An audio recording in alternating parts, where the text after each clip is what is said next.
في الكورة كل المدافعين بيختلفوا في نوعياتهم وأدوارهم، لكن كل المدافعين عندهم مهمة واحدة واضحة وبسيطة: خلي الكورة بره الجول. لكن رغم كده مدافعين كتير بيعملوا الحاجة الوحيدة اللي المفروض متحصلش، بيسجلوا في نفسهم. ليه؟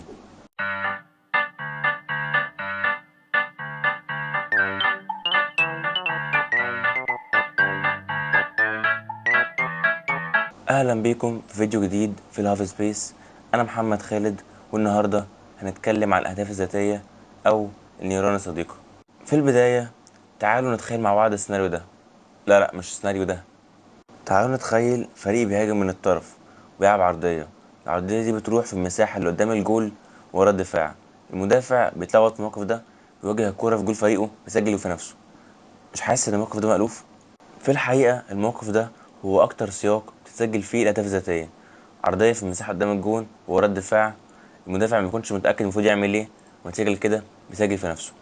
ليه ده بيحصل؟ المساحة اللي بين الجون والدفاع اللي بتلعب فيها عرضية اسمها corridor of uncertainty أو ممر الشك.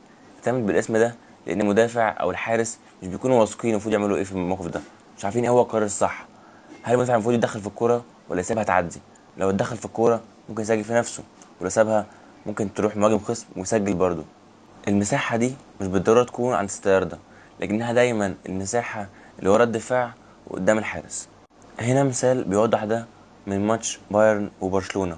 هنا جوردي ألبا بيلعب كرة بالعرض في المساحة ورا دفاع البايرن. ألبا بيحاول يشتت الكورة، لكن في المقابل بيحطها جون في نفسه. هنا حالة تانية من نهائي يوروبا ليج الأخير بين روما وإشبيليا. خيسوس نافاس بيلعب عرضية في المساحة بين الدفاع والحارس. مانشيني مدافع روما رقم 25 بيكون في موقف وضعية جسد سيئين وبيسجل في نفسه.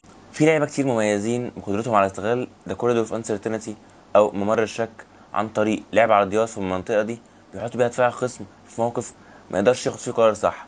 كيفن دي بروينا هو أحسن لاعب شفته بيقدر يستغل المساحة دي. هنا كيفن دي بروينا بيلعب عرضية في المساحة ورا دفاع يونايتد. الكرة بتعدي قدام فاران اللي لو لمسها غالبا هيسجلها في نفسه، بيسيب الكرة تعدي وتروح الكرة لهالاند اللي بيسجل جون. أكيد ممر الشك أو The Corridor of Uncertainty مش السبب الوحيد للأهداف الذاتية، لكنه نمط متكرر في جزء كبير من الأون جولز اللي أنا شفتها.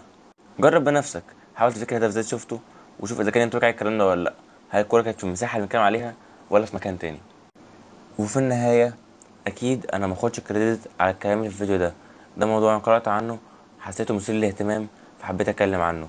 لكن في مصادر أكبر ناقشت الموضوع ده بشكل أحسن، هحط لينكاتهم في الكومنتات. وبكده نكون خلصنا الفيديو. أتمنى يكون عجبكم.